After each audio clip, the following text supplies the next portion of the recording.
Ang lulutuin natin ngayon ay adobong pusit na mayroong tanglad at itong aking mga ingredients, iba't iba. Naghanda muna ako ng aking kasarol at mainit na yan. Nilagyan ko na ng olive oil at para igisa natin ng ating mga ingredients.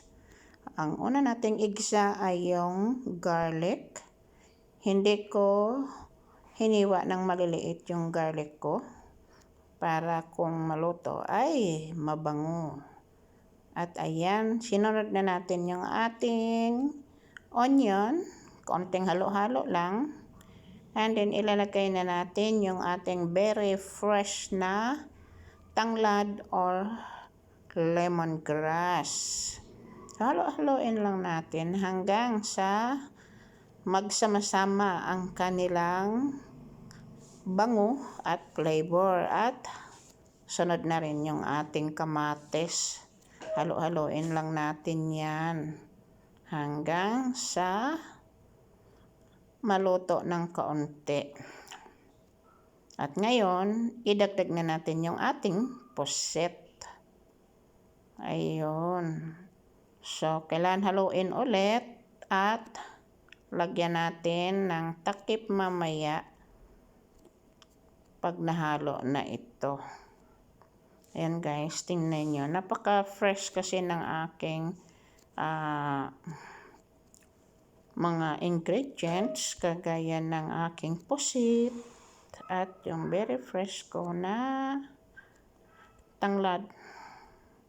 Ayan, nakuhaan ko na ng takip. At medyo nagkaroon ng tubig at nilagyan ko na rin pala ng black pepper. Ngayon, dagdagan natin ng soy sauce. Ayan guys. At lagyan din natin ng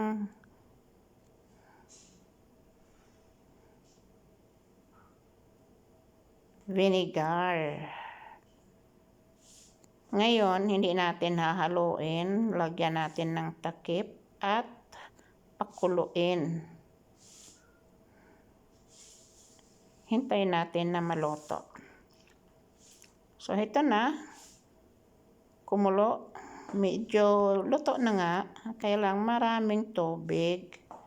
So, ang gagawin natin ay ituloy pa rin natin ang pagluluto. But, nilagyan ko muna ng chicken cubes para dagdag sarap.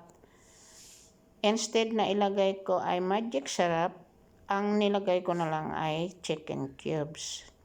Ngayon, nilagyan ko ulit ng takip at lutuin pa. So, by the time na binuksan ko, wow, ready na. Ayun, kanin ang kanyang kapartner niyan. Napakasarap. Ang sarap ng kanyang sauce sa kanin. Nakaka-enjoy na kaagad. At ito ready na. Ready to mukbang, ready to enjoy, ready to eat. At halika kayo guys, i-share natin itong blessing. At maraming salamat sa mga nanonood sa aking video. Shout out sa lahat ng mga supporters ko. Maraming salamat sa inyo guys.